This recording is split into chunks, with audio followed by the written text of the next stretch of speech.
اور 3 دن 3 راتوں تک اور 3 دنوں تک چہرے مصطفیٰ کو نہ چاند دیکھ رہا ہے نہ سورج دیکھ رہا ہے، ٹکٹکی باندھے ہوئے نگاہ ابو بکر دیکھ رہا ہے۔ 3 شب 3 راتوں تک مصطفیٰ کے چہرے کو نہ چاند نے دیکھا نہ سورج نے دیکھا نہ ستاروں نے دیکھا، بس ٹکٹکی باندھے ہوئے نگاہ ابو بکر نے دیکھا۔ عاشق کہتا ہے اب سمجھ میں آیا اسی لیے انہیں صدیق اکبر کہا جاتا ہے۔ عاشق کہتا ہے اسی لیے انہیں صدیق اکبر کہا جاتا ہے۔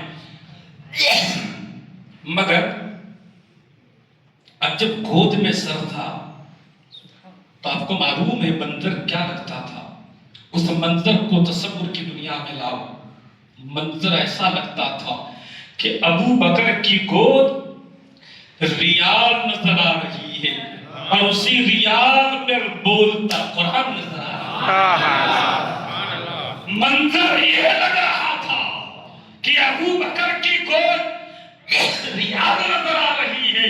جبھی تو کسی نے کہا کہ ہم نے عالم تصور میں ابو بکر سے پوچھا، اے ابو بکر کیا کیا تم نے 3 راتوں تک اور 3 دنوں تک؟ تو ابو بکر جواب دیتے ہیں رب کعبہ کی قسم اور کچھ نہیں کر رہا تھا، قرآن کی تلاوت کر رہا تھا۔ ابو بکر کہتے اور کچھ نہیں کر رہا تھا، قرآن کی تلاوت کر رہا تھا۔ کیسی تلاوت؟ درود پاک میں اللہم صلی اللہ علیہ وسلم۔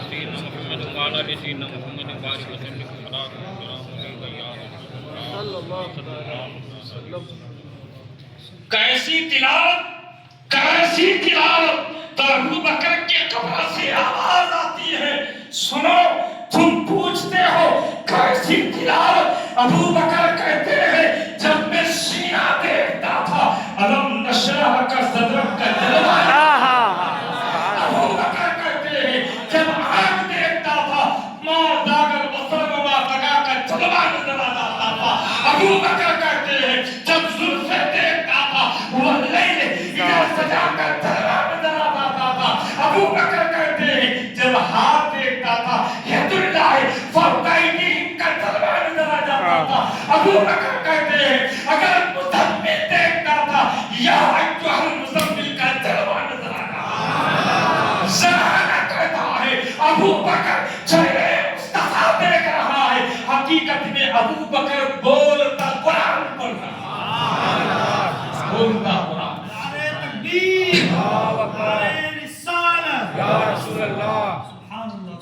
اب کفار نے تعاقب کیا، آخری مرحلہ سنے، پھر کسی موقع پر انشاءاللہ کفار تلاش کرتے کرتے غار کے منہ تک آ گئے، غار کے منہ تک۔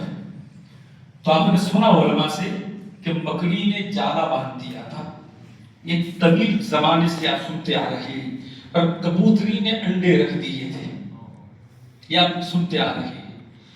اب مکہ کے بے ایمان تلاش کرتے کرتے آئے، چند بے ایمان تھے، مشرک تھے، ایک نے کہا اندر ہوں گے، دوسرے نے کہا تیرا دماغ خراب ہے، اگر اندر ہوتے تو مکڑی کا جالا بھی ٹوٹ جاتا اور کبوتری کے انڈے بھی ٹوٹ جاتے، لہٰذا اندر نہیں۔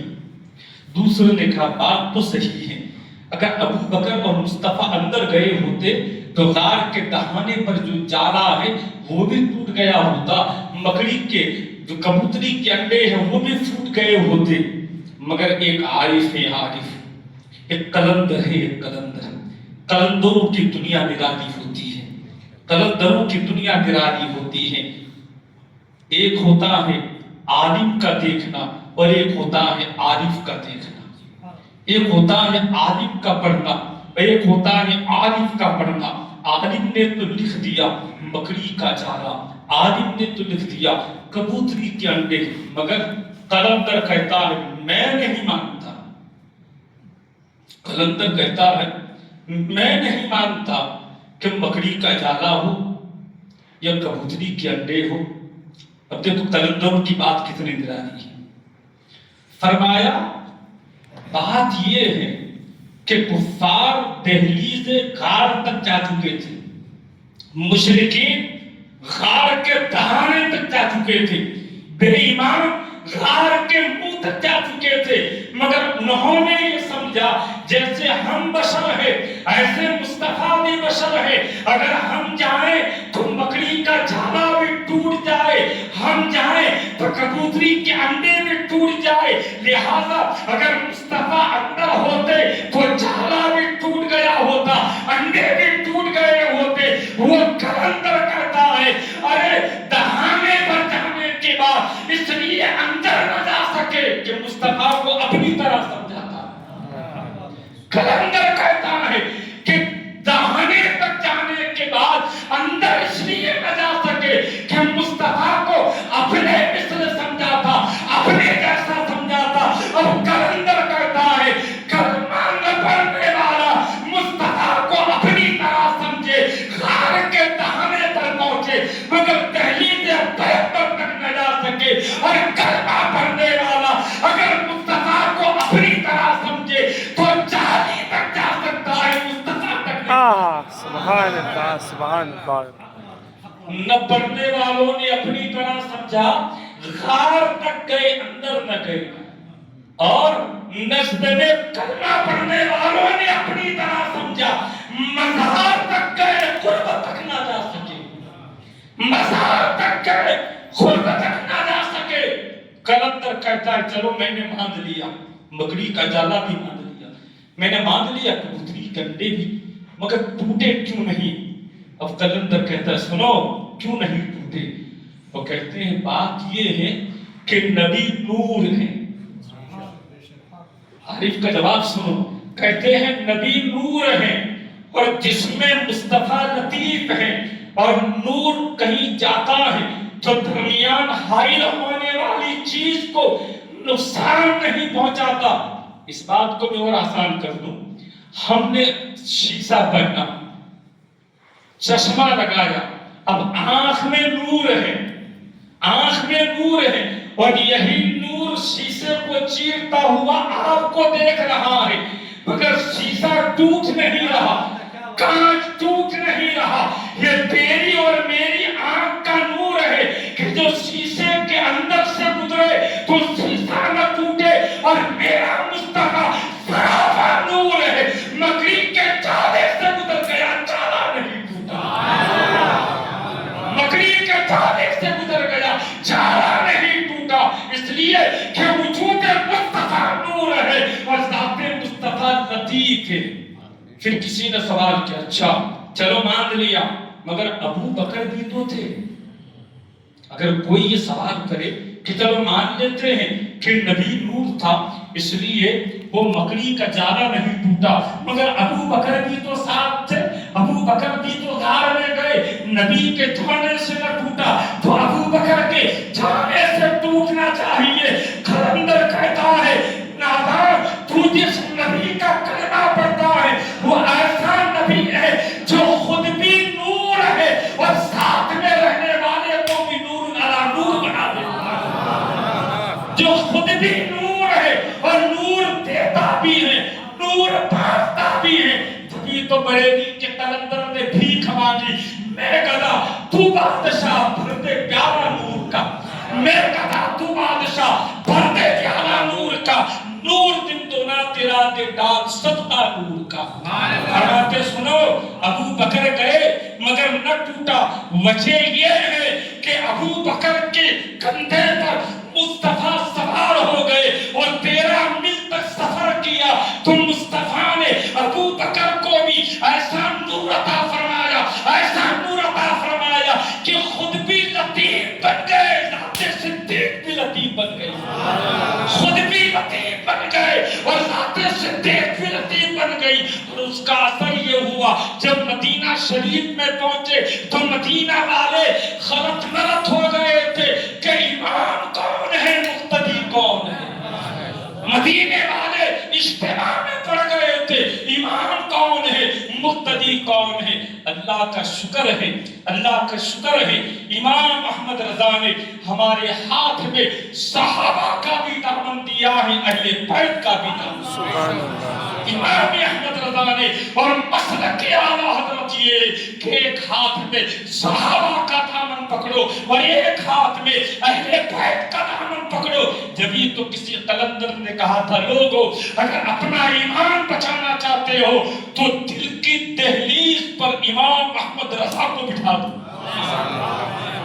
کسی قلندر نے کہا تھا اگر ایمان بچانا چاہتے ہو تو دل کی دہلیز پر امام احمد رضا کو بٹھا دو. اگر وہ بیٹھ جائیں گے نہ ناس بھی اندر جا سکتا ہے نہ خارجی اندر جا سکتا ہے. اللہ تعالیٰ ہمیں اور آپ کو مسلک اعلیٰ حضرت پر زندہ رکھے اور مسلک اعلیٰ حضرت پر موت نصیب فرمائے. صلاۃ و سلام کے لیے کھڑے.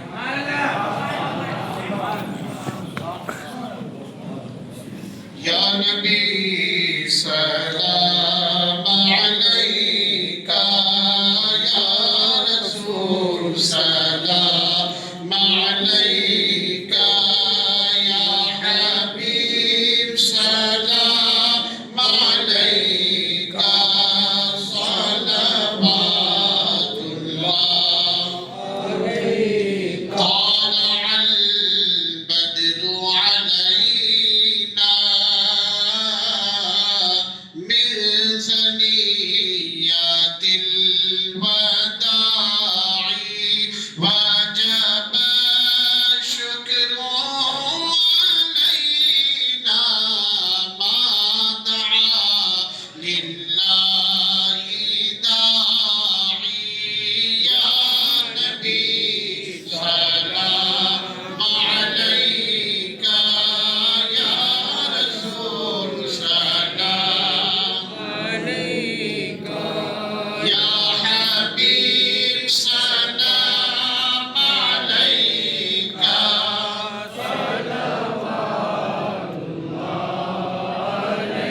مصطفیٰ خیر الورا ہو سرور ہر دو سرا ہو. کیوں رضا مشکل سے ڈریے جب نبی مشکل کشا